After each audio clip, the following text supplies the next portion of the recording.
Coming up on this episode of The Social Hour, Stageit's Evan Lowenstein is joining Amber and I. He's going to talk about the music industry and how artists and fans can help connect each other a lot more easily and make some money while doing it. Plus, Twitter gaffes, they never stop, and the new way to quantify your exercise. All up next. Netcasts you love. From people you trust. This is Twit. Bandwidth for The Social Hour is brought to you by Cashfly at CACHEFLY.com. This is The Social Hour with Sarah Lane and Amber MacArthur, episode 158, recorded Thursday, April 17th, 2014. This episode of The Social Hour is brought to you by 99 Designs, the world's largest graphic design marketplace. 99 Designs connects businesses seeking quality, affordable designs with a community of more than 295,000 graphic designers. Visit 99designs.com/social hour and receive a free Power Pack upgrade valued at $99. Hey everybody, and welcome to another episode of The Social Hour from Twit World headquarters in Petaluma, California. Ooh, motorcycle just went by behind me if you're watching that. I'm Sarah Lane. And I'm Amber MacArthur, and I am back in Toronto, Ontario, Canada, representing from the Great White North. Hello, Sarah. How are you doing? I'm really good, Amber. Now, I just have to point out that you have a different look to your little studio there. I'm used to seeing your little basement office with a bunch of books behind you, and this is totally different. So I'm just turned the other way, funny enough. And as you can see behind me, there is Leo right above my head. That's from when we were doing Call for Help together with Andy Walker as well. And yeah, we just turned it around. You know, Chris is always kind of messing with all the tech in the office and studio, and he flipped it. But I kind of like the blue wall. You know, it adds something. It's like a nice accent color. I like it too. And there's sort of that mystery of where do the stairs go? Yeah, that's a good point. And also he says he has 3-point lighting set up. So what can I say? Pretty good. Well, you look lovely. You look lovely. Amber, we missed you last week. Shannon Morse filled in for you since you were traveling. It was a great show. We had Matthew Ingram from Giga here to talk with us about all sorts of stuff, you know, Heartbleed, privacy, Facebook, Twitter. We pretty much asked him anything, and he was awesome. But you were missed. I know. You know what? I was sad. I tried to make it. You know me, I'll do the show from an airport, from a car, wherever I might be. But unfortunately, I just couldn't make it work. So I was sad that I was away, but I'm glad Matthew was able to join you because, as you know, he's amazing. And it's always nice to have him on and his insights into what's happening. And this guy just lives and breathes everything social. He's fabulous. So true. He was a great guest. Speaking of great guests, Amber, you have been on a tear lately. You keep meeting people and booking them for the Social Hour, which we love. And speaking of you never know where people are going to be, our guest is gracious enough to join us from not in his normal office environment. This is Evan Lowenstein, the founder and CEO of Stageit. Hi, welcome. Thank you. Hi, nice to meet you guys. Thanks for having me.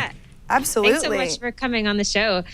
Just speaking of, Sarah, as you mentioned, sort of meeting people and finding people on the way, Evan, I noticed that you and Dana Brunetti are good friends and are always tweeting together, and some interesting conversations that shall remain on Twitter. But nonetheless, was excited that you were able to join us and talk about Stageit because it is such an amazing platform and so social, so really perfect for the Social Hour. So jump right into it. What's Stageit all about? Well, Stageit is an ability. First of all, thank you very much, and let's leave those conversations with Dana on Twitter. That's just fine. So Stageit's a platform that enables artists to monetize web concerts, if you will. You know, but to be clear, we don't stream concerts from venues. I didn't think that was really interesting, and we enable artists to use their laptops to share the micro moments that happen in their everyday lives. And in doing so, we create a really cool interactive experience for the fans at home, as well as the artists who get a chance to share their everyday lives with their fans.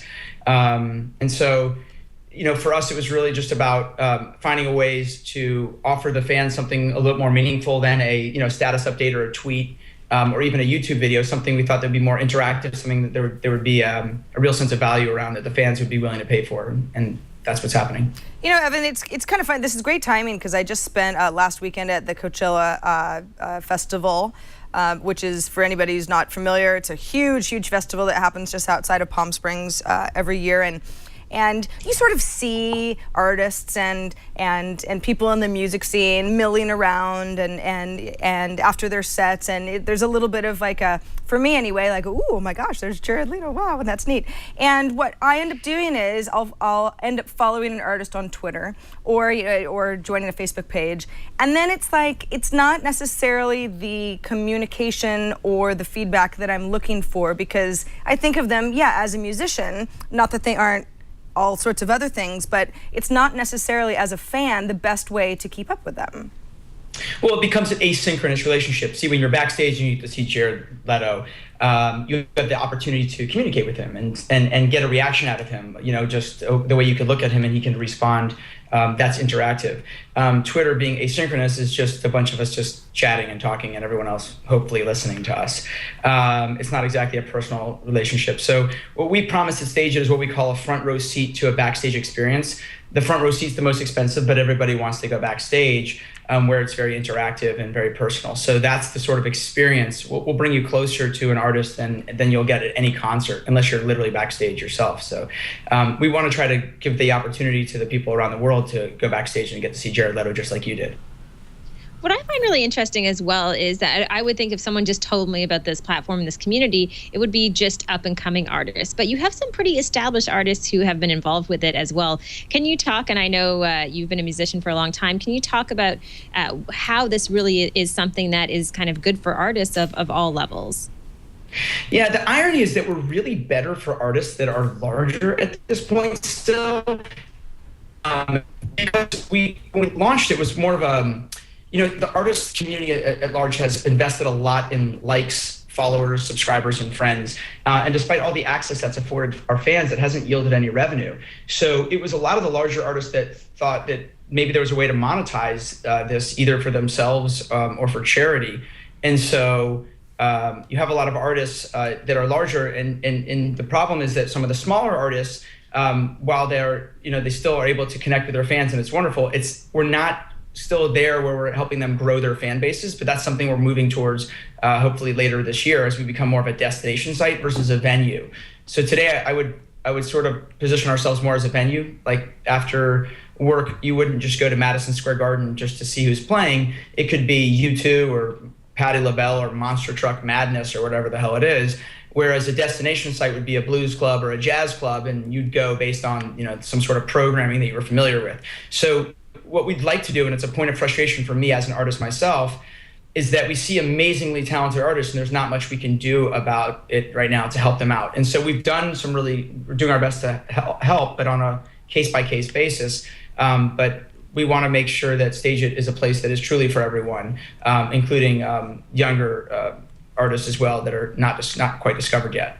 So moving back to the more well-known artists that you say Stageit works really well for at this point, what's your outreach process look like? I'm sure once somebody understands how Stageit works, it's like, oh yeah, that's awesome. Again, I could monetize something extra outside of a concert that my record label has set up, or again for charity. But what is your process as to getting a hold of people saying you'd really want to be part of this?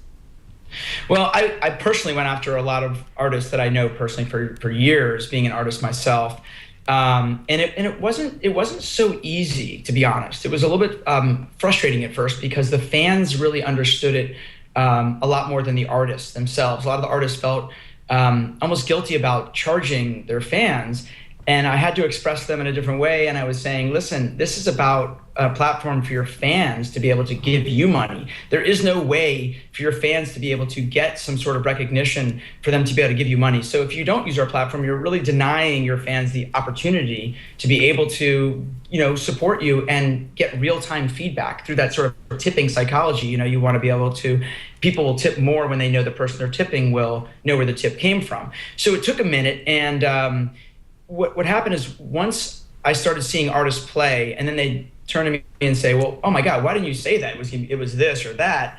I'd say, well, I did. It's really a challenge. It's one of those things. One artist to me said, like, wow, man, this is like pitching somebody like the concept of an iPhone in 1970. I mean, you have to sort of do it to experience it. So once I realized that, I just really did everything I could to force artists to do it. And then it became a word of mouth thing where other, artists would tell other artists, hey, just do this. And it's because the fans had such a great experience that the artists continue to want to use it as well. Not that the artists don't love interacting as well, but as artists, we're there to serve our fans, and it's a great way to interact with your fans and give them something that's just super valuable. And it's a really cool experience. If you've never checked it out, it's really worth experiencing. What about some of your partners in this project? Because like you said, you've been an artist for a long time. I mean, this really in many ways is a technology company, being able to push out live video, have all the social media tools. Can you talk about how some of your partners have come to the table and how you're working together to really make this a success? So when you say partners, can I just specifically better understand which partners you're referring to?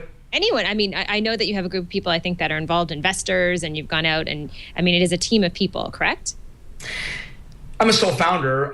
We're a small team of 5. We do have some amazing advisors and investors, among them Sean Parker and Jimmy Buffett. And but I think that, yeah, I mean, everyone's been super helpful. I mean, you don't just get to where you are and have a successful company, from one person for sure. But in terms of partners, I mean, we've had, whether it's Jimmy Buffett just using the platform, I think the biggest partners that I would literally say we have are the artists and the fans themselves. I've met with a lot of the, presidents of record companies, and they sort of say to me, like, Evan, what's the secret sauce here? And I say, getting out of the way of the relationship between the artist and the fan and letting them do what they do best. And that is interacting with one another, and the artist performing and the fans showing appreciation. So I think the community that we've created, it was really created by the artists and the fans. Everyone else has been, obviously, whether the partnerships, whether they're, we work closely with Ustream, we work closely with, Disney. We have a partnership we've just, closed with them. And then we have people like Mark Geiger, who runs music at William Morris Endeavor, who has now begun literally booking artists onto Stageit. And we have Eric Garland, who's very, very one of the senior most people at Live Nation, and runs Live Nation Labs. Some of these guys have been just by communicating it, they're so well respected and talking about it in the positive light that they do. It's been incredibly helpful. And even Dana Brunetti, who's an advisor, who continues to refer to the concept as genius. That doesn't hurt. Evan, I know your background is as an artist, so you're coming from the perspective that this is a great thing for both sides. And you mentioned that your team is still really small. You're the sole founder. Walk us through the process of how you went from being an artist and possibly being frustrated with a lack of outreach options to going full force and starting this company. Oh my God, I was afraid you were going to ask me this. I'm kidding. So really, for me personally, I had a website going back to 95. I was always fascinated with finding ways to connect with my fans online. So with the advent of social media, as my fans became my friends, the dynamic and the paradigm, there was a massive shift in the relationship between myself and my fans, who now were my friends. And about 6 or 7 years ago, I personally started getting a lot of messages from fans around the world, and that I didn't even know remembered me or cared. And so I was like, well, it's not necessarily economically feasible for me to go to Italy for 300 people, but is there some way I can give them something that might be meaningful and something they'd be willing to pay for?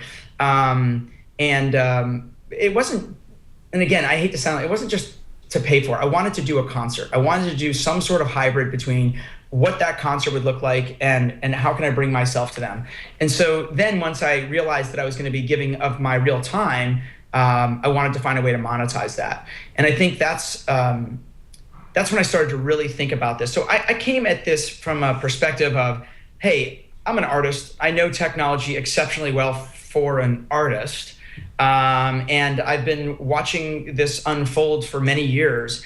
And so to me, it wasn't about, I guess that gave me a very unique point of view, in that Silicon Valley, the folks who are creating a lot of these companies for fans, were utilizing all the technology. So for myself, I went in and I said, look, just because you have the ability to archive doesn't mean we should. Just because millions of people could tune online at one time doesn't mean you should. Let's give artists the ability to limit the number of people that can be into a show. So I came at it at a different perspective of understanding enough about technology and also the artists themselves and the relationship between an artist and a fan to create a platform that I think really understood all sides. And I think that's was super important. And I think that's what really continues to help us to this day, because artists and fans who use our platform know that it was created for them by somebody who is both an artist and a fan as well. Is there one moment that you've had so far with Stageit, whether it was watching someone perform or maybe one of your fans communicating with you, where you knew, hey, this is going to be success, people want this, they need this? Can you talk if there was one moment in time that happened recently? Absolutely. It was not even recently. It was early days. I talk about this a lot. Jason Scheff is the lead singer of the band Chicago, and has been a really good friend of mine for a long time. I've written songs with him. And in September or so of 2009, I asked him to do me a favor. We were not even in alpha. We were like in alpha? I don't know. Pre-alpha? And we were literally just a video chat. I mean, video, a little chat, and there was a paywall even then. And I asked Jason, I said, listen, would you play a show using this platform, this idea? Would you just test it out? I want to see what it looks like.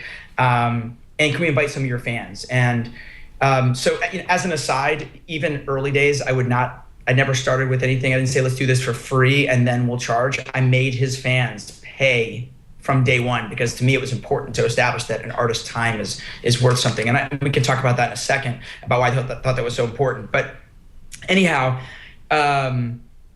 Jason takes his laptop. I remember this it's like it's happening right now. And he went live, and he was in his kitchen and like sort of turned the laptop to the side and showed like his wife and his kid, and they waved. And then he walked downstairs using all this Wi-Fi, and remember the silhouette of his head behind him. And then he put his laptop on top of the piano, and he starts playing some Chicago songs and some Elton John songs. And when he started to play, I was just like, I cannot believe I became like this Insta fan in a way. I love Jason, and I just was like, oh my God, this is so special. He's playing for me. I just became, I don't know, I was just so overcome with like, oh my God, if I can create this feeling for other people, this is going to be, crazy. But it goes back to, it's really hard to bottle that, right? And to be able to tell you, like, when you experience a Stageit show, you will see what I'm talking about. It is so interactive. It's like nothing you've ever experienced before. And so when that happened,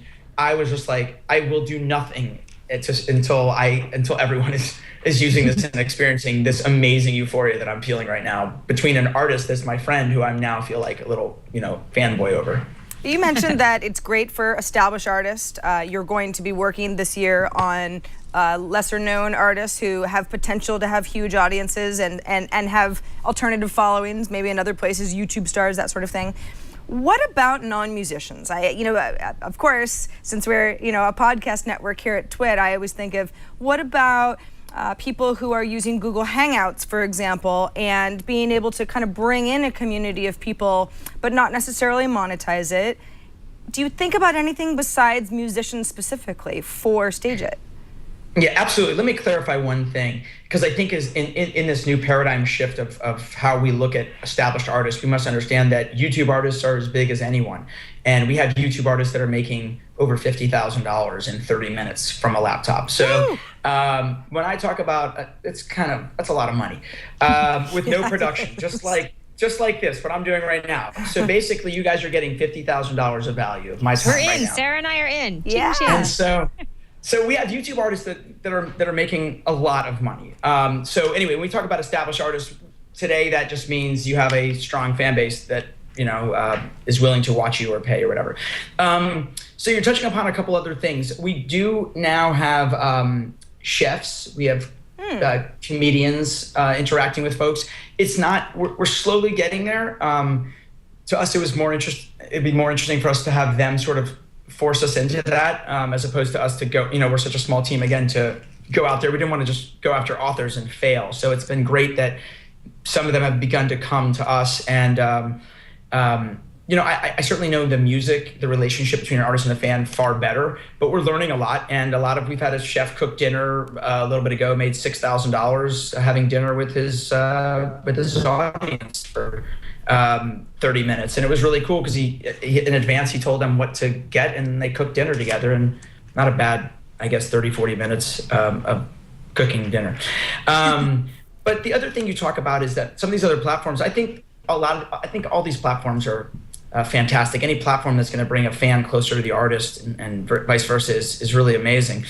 The challenge I have in some of the live streaming platforms, it's a deeper conversation, but I believe that if you truly understand the relationship between an artist and a fan, you understand that there was a discrepancy that went back, that could have gone back since the beginning of the whole recording industry.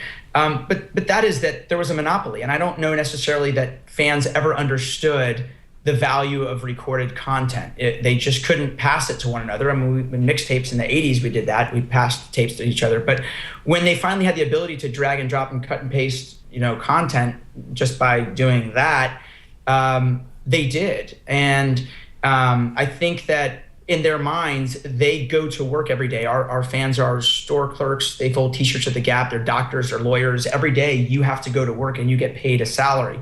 So it was hard for them to sort of go, oh, I understand they were in a studio for 6 months, but it's been 8 years and they still want me to pay $10 and I can just drag and drop this. And it was hard for them to understand that value. And so what's not hard for them to understand is the value of time, because they know that time is money. So when I put an artist on Stageit, or an artist puts themselves on Stageit tonight at 6 o'clock, that artist is giving you 30 minutes of their time. So to use another platform like Ustream or Hangouts or any of those other platforms, and to give your time for free, to me is a little bit of a challenge, because it's the one thing that your fans understand is that your time is money, because they know that their time is money. So to completely devalue yourself it's just incredibly disheartening to me to watch that happen. And I completely understand it. I understand the artist, being an artist I am an artist and was an artist myself. When the labels became litigious back in the early 2000s, the artists found themselves in a very uncomfortable position. They didn't know who to side with, the labels who were supposedly protecting them and the fans who were their fans. And so they ended up, many of them giving in what I believe was an inappropriate response, which was take my music for free. Now, I don't blame them, and I said the same thing, by the way, take my music for free, because the big guys were suing you, and I didn't really understand or care, and I just wanted you to like me. Unfortunately, that has transcended and continued to go down to a place where the artist has just found themselves being valueless. And so I felt like this was the last stop, and if artists are gonna go out there and play for free, then there's nothing left. And so really the concept behind Stageit is going back to well before the record business ever existed and saying, hey, this is how you always made money. You always made money for your time. When the king called you in, or someone commissioned you to write a piece of music, you had patrons that paid you, and they paid you for your time. So why is that so hard for you to understand? And it took us a while. The patrons, the fans, understood it from day one. The artists were very skeptical because they didn't want to do anything that would jeopardize their relationship, with their relationship with their fans. I understand it, but we've been able to really, I think, help by bringing in now millions of dollars to artists that I think many of them, if we didn't exist, we're just going to go and do it for free and lose. It's not just losing that money, but could send us all back to waiters. Yeah, that would not be good. I think it's an amazing model. I mean, even just going in and looking and seeing how some of the artists are able to monetize, and some of those extra special moments that fans are able to have with artists. I mean, it's so clever and so creative. I just have one more question for you, and this is about your Twitter philosophy, and I'm not going to let you get away with this, because I've never heard anyone say before that they surf Twitter kind of like a TV station and tune into certain channels in some ways, and kind of cultivate a list of people they follow and get rid of some. I just want you to talk about it because we're a social media show, and it's a very unique take on Twitter that I don't think we've heard before on the Social Hour. Well, I spoke about it about 3 or 4 years ago at a conference, and I remember saying something very bold like, if Twitter wanted to do what was right, or blah, blah, blah, to save Twitter, or whatever it was. Anyway, I really believe that the following mechanism that they have does not make sense at all. Pick a number, whether it's 50 or 99 or 100. I do not think that Twitter should let people follow more than whatever that number is, 50 people, because you cannot, first of all, it started by me seeing people who have 35,000 followers who are following 35,000 people. That's asinine. That doesn't even make sense. That's making a mockery of a platform as far as I'm concerned. And so it made sense to me when I see Oprah with 3 million and she's following 7 people. That's commensurate with real life. Oprah probably listens to 7 people and has millions of people listening to her. And so I genuinely care if I'm going to follow CNN or I'm going to follow Amber. I want to hear what she has to say. And sometimes I just go, like, when I unfollowed my sister, I was like, Andrea, I want to be able to check out some other people, and I can't do that if my feed is just like constantly, unreadable. So I think Twitter would be so much more interesting if they said, you know what, we're going to give you 50 freaking people to follow, Sometimes people just do joke after joke, and I go, okay, I got the joke already. I'm good, And so that doesn't mean I don't go back. It's just, I feel like imagine having Facebook. I have 5,000 friends on Facebook, whatever it is. Imagine having all the tabs open on your browser at the same time, or all your friends at the same time. It doesn't even make sense to me. Twitter should say, hey, you know what? Going forward, we're only going to let you follow this amount of people. And that's it. And make you pick and then swap out as you go and just piss off a lot of people. But it'll make them more relevant. It'll make them more relevant. Sounds a little bit more like Path than it does like Twitter. It does. Have you unfollowed me yet, Evan? Just out of curiosity. I don't think I have yet. All right. Just behave, Amber. You're keeping me interested. Okay, good. Fingers crossed. Well, Evan, it's been so great having you, and thanks for bearing with us before the show where we were getting your connection up and running. It was fine once we got started. It was awesome to talk about Stageit, and let's let folks know where they can find out more about what Stageit's doing and how to connect with artists there. We're on Twitter at Stageit. And then, of course, Stageit.com. And I think we have an Instagram. Oh, of course, right at the end of the interview, he gets frozen. Well, that's just the way that it works. Oh my goodness. Are we going to not be able to say goodbye? I'm here. Oh, you're here. Well, we'll let you go before the connection gets any worse. Thank you so much, Evan Lowenstein, founder and CEO of Stageit. You've been great. Really wonderful conversation. Thank you very much. Thank you. Thanks, Evan. And have a great weekend. Well, Amber, I learned a lot about the music industry. And, I have to say, there were quite a few folks in our chat room and talking to us while we were doing the show saying, oh, ask him to sing this song. Ask him to sing this song. I thought about that. I know. I'm like, there is no way. I know better. I know how artists want you to act. They want you to pretend you don't care rather than ask them to sing their favorite song. But no, it's I think what I thought was so interesting about what Evan was saying was there was a time a few years ago where the record labels, the music industry, people cracking down on the Napster downloaders, that it all sort of became the big man of the music industry is bad. And everybody, music deserves to be free. And a lot of artists were saying, okay, well, we don't like what's going on either. We're going to give you our stuff so that you know that we're on the side of our fans. And, Evan's point was for a period of time, that's kind of all you could do. But that's not really the solution for artists. The solution is to figure out how to empower yourselves and connect with your fans in a way that you get to choose where and when and what it is. And there is money to be made from that because, sure, in a way, it's still work. Hopefully, it's really fun, but it's a monetization method that deserves to be there for people who want to take advantage of it. Yeah, I mean, and it's really interesting when you dive into Stageit. I just signed up and connected it with my Facebook account. And when you dive in terms of tipping different artists and getting different moments with artists, I mean, you see all of the opportunities there are with Stageit to have a really unique experience. And I think that's one of the things that has always been missing online is, someone could go on YouTube and they could sing and that would be pretty much it, but you didn't feel connected. So the more we're able to see those tools, not just on Stageit, but come into other platforms online, I think we really do have the the more human side of the web that we've talked about a lot on the social hour with the big wave of human to human platforms. And this is just another example of that. So a really cool conversation. And I definitely wasn't going to ask him to sing because I'm on the edge. He's about to unfollow me. So I gotta be careful. You want to play it cool. We want to play it cool. Don't make any weird, Sarah, sudden moves, Amber, because we know Evan's like 50 people and then I'm out. Quick reminder for anybody who's not watching us live, if you would like to, next week, Thursdays at noon Pacific, 3 p.m. Eastern is when we record this show. Otherwise, of course, we're on demand.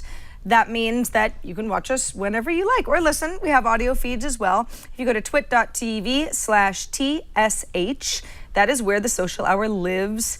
All 100, and this is episode 158. So lots of conversations, great guests. We've had some wonderful guests lately. And yeah, the subscription links are just on the left-hand side when you go to any episode, and you can choose how you'd like the show to be downloaded, whether it's an audio version or a video version. We know that many of you like to listen and watch us in a variety of different ways while you're commuting or whatever. And of course, any links to our guests, companies, and news items that we talk about, that's all on our episode pages as well.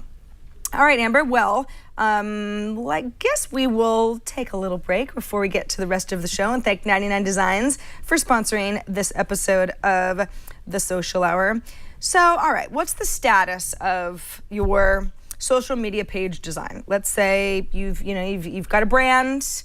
Maybe it's your personal brand. Maybe it's your company brand.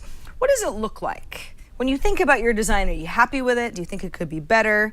Whether you're looking at Facebook or Twitter or presence on Google Plus or any of your accounts, your profile picture, your cover image, your background, those are all really important ways to maximize your brand identity. And if your business does not look as great as you would like it to on social media, well, that's not a good thing because that's how people recognize you and that's how they see you. Social media pages have appealing visuals, and if they do, they're more likely to be taken seriously. That's why 99 Designs is such a great service. You can ask the designers at 99 Designs for out-of-the-box concepts. The way 99 Designs works, of course, is that you kind of say what you're looking for. Okay, well, I've got this kind of social media brand. I'm looking to spice it up. I want to look professional. I want to make it seem like we're more than, a 5-person team if none of you are very good designers. And you can ask the designers, okay, what, maybe, do you have any ideas maybe we're not thinking of that's more than just hey, let's change a color here or tweak a logo there. And the creative ideas that you're going to get from these professionals that work at 99 Designs is that's really the key there, because these are all professionals and this is what they do for a living and they want to help you. What if you could start your next design project today and have dozens of designers to choose from in just 7 days? That's exactly what you can do. Visit 99designs.com/social hour. That's 99designs.com/social hour. And you get a $99 power pack of services absolutely free. That's key, especially in something like this, because a power pack gives you more designer time and attention that you would get normally. They will bold, they'll highlight, and they'll feature your design, your specific questions in a design project in their marketplace at 99 Designs. And then you'll get almost twice as many designs. And that's a great thing, because especially if you're looking for some conceptual help and you don't even really know what that looks like yet, you just know a bit about what you would like to see with your limited design knowledge, getting twice as many designs is a really good thing, because there's more of a chance that you're going to see exactly the thing that you never even knew you wanted. Visit 99designs.com/social hour and get started. Take advantage of these professionals. They are waiting for you, and we thank 99 Designs for their support of the Social Hour. Well, Amber, we don't have too much time left in the show, but there are definitely some newsworthy items that we don't want to start wrap up the show without. Let's start off with, how do I even get into this? That tweet from U.S. Airways, which is so not safe for work, I don't even think I can describe it. But no, what happened with that? Yeah, you know what? Thanks for throwing that over to me, Sarah. I was hoping you might take it, but nonetheless. So basically, not safe for work image went out. It involved some things that were pornographic, and U.S. Airways has since explained what had happened with that particular image. And the image was up for some time, I think almost an hour. And it turns out that what had happened is the individual who was managing social media for them, someone had tweeted this image at them, and somehow the person managing social copied that link instead of another link linking over to customer service, and it was just an honest mistake and a mistake that got a lot of attention. U.S. Airways has said that employee will not be fired, which I commend them for standing up and defending that employee, because if it was a mistake, then good for them. But they certainly got a lot of attention for this. I know everybody was talking about it, and they're trying to get back on track with all of their social media. So yet another social media disaster in the news for this past week. I think I agree with you, Amber, that it's very unfortunate, and that's certainly an oversight on the company's part to have anything that was up for more than just a few seconds that was, it's pornographic in nature. It's absolutely the opposite of what U.S. Airways would want to put out on any Twitter account. That said, an honest mistake. Sounds like what they were doing is flagging what somebody had tweeted at the company as inappropriate, and mistakes do happen, absolutely, all the time. I mean, I not that often, but I sometimes tweet out something that I didn't mean to, or it's not finished, or whatever, and I'm not necessarily right on top of deleting it, within seconds. But as a brand, it just goes to show you, especially a brand like U.S. Airways, hey, you figure, is there just one person on that team? Maybe there should be two. Maybe there's somebody who should always just be checking somebody else's work, or have some sort of an automated system if there could be one built to make sure that doesn't happen. But yeah, it doesn't get much worse than that.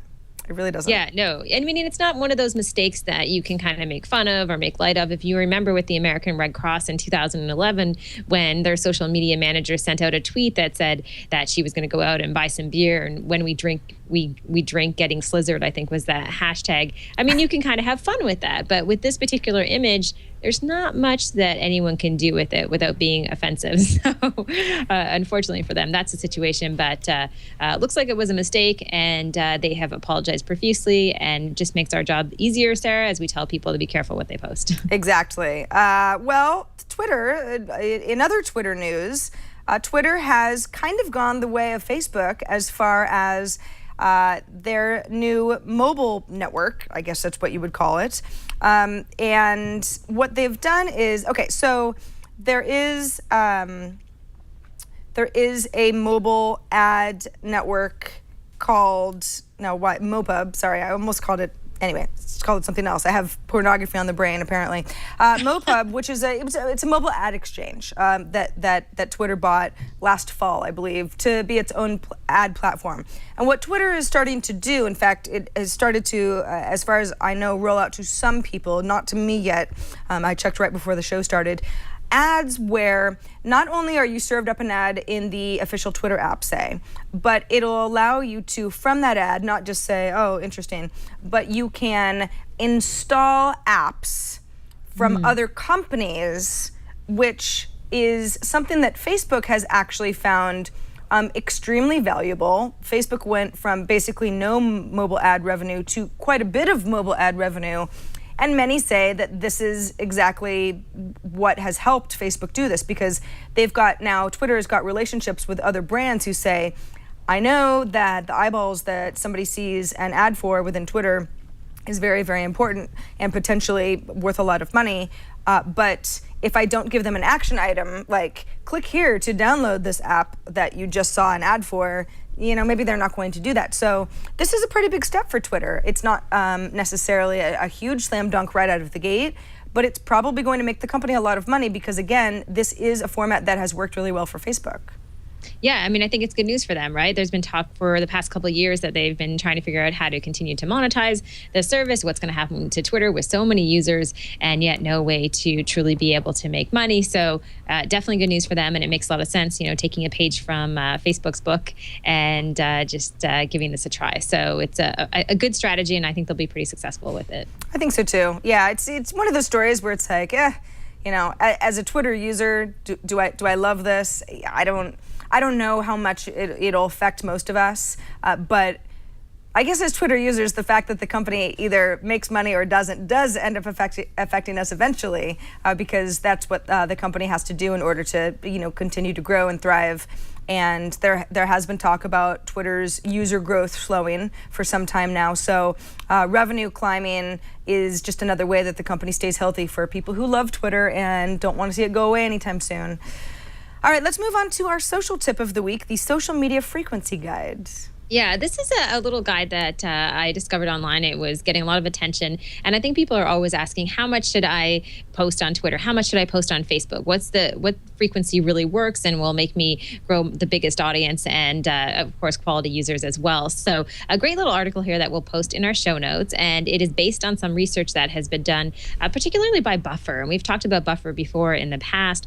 One stat that I'll point out, which is about a third down the article, is they talk about Twitter and the number of tweets that makes the most sense to be the most effective on Twitter. They say approximately 14 times a day, and they say never more than once per hour, 7 times per day on weekends. I mean, this is a lot of information for people who don't really care, that they're just going to toss this out. But there are some people, I think, who are listening to the show and watching who are trying to figure out how to properly use social media to grow a business, and this stuff helps. We have great analytics that we're able to pull from on Twitter, and getting a sense of a range, I think, is helpful to some people. I think so too. And again, it's sort of like, even though there are really no rules, because you can be whoever you want to be on social media, if you do have projects that you're working on, a brand to promote, Amber and I want to tell people about the social hour and spread the word. Hey, we're live, or please download the show. We think you'd like it.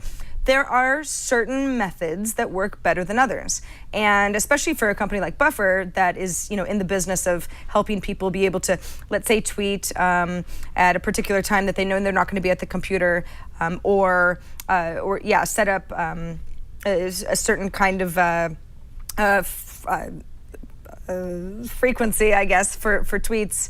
That really can be helpful. I mean, it can make a difference. And we all know those people who tweet too much. And, you either unfollow them, or if you're using certain third-party apps, you might mute them, or you're basically doing exactly the opposite of what they would like you to do.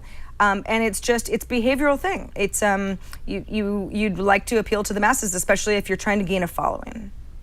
Yeah, exactly. So there's lots of great information in this article, not just about Twitter, but other social networks as well, just to get a sense of, again, it goes back to the ranges and what's working for other companies. They mention other brands that have been successful and how much they post. So like I said, I mean, there's some people who don't really care about any of this, but at the end of the day, a lot of people are still trying to master these tools, and any information we can get, I think, is really, really helpful.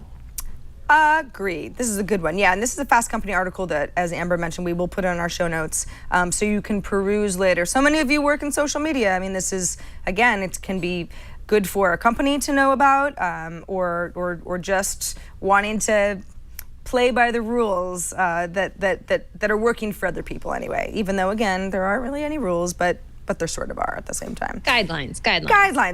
There you go. All right, let's move on to our spotlight, and this involves Carlsberg beer. So I like it already.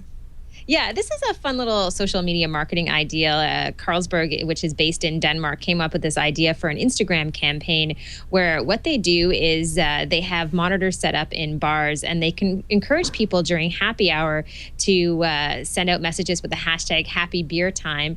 And the more people who post those images to Instagram for the bars that have this campaign set up, they'll actually extend the happy hour X number of minutes, depending on how many Instagram photos are shared. So it's almost like a collaborative effort to extend happy hour within bars in Denmark. So I thought it's just kind of fun and a unique way to be able to use hashtags on Instagram and get people just having fun at the same time and sharing messages about the brand.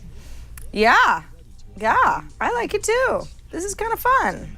It is fun, right? I mean, it's just clever. When you see people doing stuff like this that I think integrates all types of technology and takes the social media experience from real life and integrates it with technology where and people are helping to extend moments like this is just a fun little experiment, which I'm sure people are having a blast and possibly getting intoxicated doing. Yeah, I guess so. Instagram seems to be one of the networks where brands are not only having more success, maybe because again it's more visual by nature, and so you sort of expect it, but getting creative as well. Yeah, definitely. I mean, I think we see so many brands who are trying to figure out how to come up with interesting ideas for Instagram, and many times they just fall short. I mean, there are lots of great photos on Instagram, so maybe that's not enough. So this is something that just adds that little bit of extra effort that makes it especially unique. Yes, extending happy hour. Do so responsibly, but yes, have fun at the same time. All right, we've got a voicemail from Amy, who has a suggestion for us. A couple of weeks ago, Amber, you and I were schooled by somebody about follow limits on Twitter, and she's got some advice for us. Hi, Sarah and Amber. This is Amy Schmidauer from Columbus, Ohio. I was just listening to your last episode. I'm so surprised that you guys didn't know about the follow limit, because that's obviously a huge issue with, dummy accounts and spam bots and stuff like that. But I thought I'd make a suggestion that instead of opening another account to follow more people, you can actually add people to lists without following them. So that might be a way for somebody to be able to follow people in the same account without actually clicking the follow button. Just hoping that would help the audience. Thanks, guys. For you. Thanks, Amy. Amy's totally right. And we don't talk about lists all that much, Amber, and I think it's because it's such an underutilized tool that Twitter has, and the way that lists work is, let's say, yes, I'm following 5 people, but I decide, I don't necessarily want to follow every musician that I saw at Coachella and loved, because again, I'm not sure if that's what I need in my daily feed all the time, but I want to put them in a list, so if I'm in the mood, I can hop over to that list and read all of their tweets, and you don't have to follow anybody to put them in a list. That's where lists are actually extremely helpful, because not only can you organize the people that you care about more effectively, but you don't actually have to follow anybody. In fact, you don't have to follow you could follow 0 people and have a very active variety of feeds to read just because you've managed your list really well. And I've been particularly bad at that, Amber. I don't know about you, but it is one of those tools that it's there, and it's there, I guess, for this very reason. Twitter says you don't want to overfollow. If you really, really care about a certain subset of people, figure out what they have in common and throw them in a list. Yeah, you know what? It's funny because I haven't really thought too much about lists in terms of not having to follow someone. So that's a really great tip from Amy, because that's a perfect solution for people who want to be able to follow more people and stay organized. And like you, Sarah, I'm terrible at creating lists on Twitter. I'm also terrible at organizing apps on my phone and putting them into different categories. I never get to the point of doing that, but I think it's a great solution. And I actually met Amy once at a conference in Ohio. So it's good to know she's listening to the show, and she's really savvy about social media. So appreciate the tip for sure. Absolutely. Thanks, Amy. Give us more. We'd love to have it. We love hearing from all of you, actually. Amy and everybody else, whether it's email, tweeting at Amber and I, leaving voicemails. The social hour at twit.tv is the best way to get a hold of us if you've got something to say and you want to type it, or you can leave us a voicemail at 2626-SOCIAL. That's 2626 SOCIAL on your keypad. Or you can record a video, or you can tweet at us. Questions, comments, ideas for future shows, we'll take it all. All right, let's get to the end of the show, which never ends without a rad or fad. What is it this time? Okay, so Sarah, we've talked a lot in the past about different apps that will track your movement and how much you're exercising. I've actually used the Runkeeper app quite a bit over the past few years. I love it. It's a great app if you're running, to figure out the course that you're taking, how far you've run, your pace, and all this other great information. So love Runkeeper. I'm just curious about the trend of apps to monitor your movement, because they've just come out or announcing they're coming out with an app called Breeze that I believe launched today, and it's an iOS app that will do many things like the Fitbit does as far as monitor how much you're walking and moving, and you'll have a sense at the end of the day how active you are. And like I said, love Runkeeper. They do a really slick job of creating apps. But I feel like I'm kind of sick of this trend of just knowing how much I'm moving. I mean, with the Fitbit and all these tools, do you still use these, or is this a fad that should just go away? Well, I don't think it's going away anytime soon. I think we just keep getting not only hardware but also apps and software that is definitely it's getting smarter all the time. But yeah, Amber, I seem to find that anything that I'm attaching to my warm-up pants or something, I end up losing it, or it's just I forget, and so I never seem to stick with anything too long. Stuff around my wrist ends up, I don't know, it comes off and then I never put it back. But an app that's on my phone, that's easy. That never goes away. I'm not going to lose my phone, let's hope.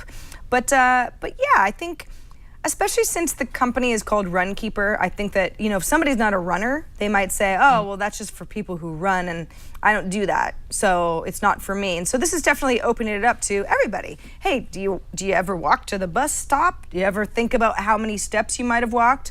Maybe you're trying to get back in better shape. There are all these little things that you're doing during the day that we can quantify for you, and it's going to, whether you step up your exercise regime or not, regimen, you can have just a little bit more information about what you're actually accomplishing. So I think that's a good thing. Yeah, you know what? And now that I watched the promo video for our audio listeners, you have to watch it. It's pretty fun. Yeah, you know what? You're right. It does encourage people to be active, and I think that's something that everybody could use more of. And it's because you don't have to wear it. I think you kind of hit the nail on the head. I mean, I was thinking of it more as a trend and the little personal gadgets that, with wearable technology that track all your movement. I'm getting a little tired of those because I just never remember to put them on. But the app-based version is a neat idea. So it could be still kind of rad. So maybe Breeze is kind of rad, especially for people who don't want to run and strain themselves too much. Yeah, I mean, I sometimes run just because I feel like it's good for me, but I don't really like to.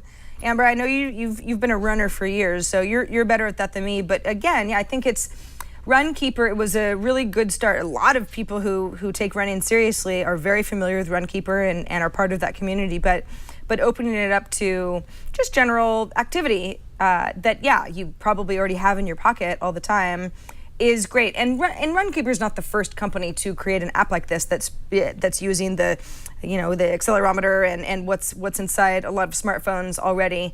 But again, it does have that brand recognition for a lot of people. So I think it's rad. I say if you don't have to use it, but if you want to, this is a tool that exists now, and that's a good thing. Yeah, and I think based on all of the experience they've had with Runkeeper, because they've been at the top of the app list for people who are active for so long, I'm imagining that they've been able to collect so much data and information about how people use these different activity trackers. So with Breeze, I mean, even if you look at the design of Breeze, it's a beautifully designed app and definitely really slick. So, Sarah, you made me come around on this one because I was going to say fad, but now I'm entering into rad. So thank you. Hey, we should. We know, but a lot of us sit at our computers quite a bit. The geek lifestyle. I say anything that helps us take back control of our physical activity, or at least have a little bit more fun with the limited physical activity that you might have. I think that's rad. I think, yeah, I can't. It's pretty rad. I don't. Even if I didn't like this app, I don't think this is a fad. I think that this whole quantifying activity thing is not going away, and maybe we haven't figured out exactly what the device is yet, but for now, the app is probably the right solution. So maybe so we're not sitting for an hour doing the show, we should get those walking treadmills and we can do the social hour while we're running. I'm into that. I'm definitely into that. I would easily do a social hour show. Maybe not running, but a brisk walk on an incline. I'm sure the heavy panting for our audio listeners could get interesting. Yeah, no, I don't think I could actually keep a conversation with you, Amber, once I ran for more than a few minutes. Just don't have that kind of lungs capacity, but we'll see. I guess we should end on that note because it's going in many directions for me right now. Probably. Well, thanks to everybody for watching and listening to this episode of The Social Hour. It was a great time. If you checked in with us later, for those of you watching live, we had a wonderful guest, Evan Lowenstein of Stageit. Thanks to him for joining us and telling us all about the Stageit model and how it is helping artists and fans connect with each other. Until we meet again, Amber, what's on tap for you this week? I'm actually going back to New York for a few days. I can't really say what I'm working on yet. I know I told you, Sarah, but working on a new tech show, so that'll be kind of fun. It's just Excellent. a short 8 episodes. So back there for a few days early next week, and then I'll be back here again for the show next Thursday. And also, I know on Twitter we had talked about getting Gina on, I believe. Yes, so I Gina can Tapiani. track her down and get her on, because I believe she has a new project on the go. Yes, they're officially launched, as much as you can certainly launch Think Up, and it's right up our alley. And obviously she'd be a great guest because she's already part of the Twit network anyway. But I think we'd have a wonderful conversation, so I'm looking forward to that. Awesome. Sounds good. What about you, Sarah? You have anything exciting planned? No, I was out of town last weekend and I lost my voice, and I feel like I'm just catching up on sleep, and so I'm just gonna hang out with my kitties in the city and Sarah said go kitties, running. not kitties. You have to be careful what you say, Sarah. You said kitties, right? I said kitties. Like with T's? Yes. Okay. Right. Yes. I'm trying to protect you, Sarah. I am no U.S. Airways, Amber. Except when I want to be. No. All right. Thanks, everybody, for watching. We'll see you next week on The Social Hour. Until next time, I'm Amber MacArthur. I'm Sarah Lane. And we'll see you soon.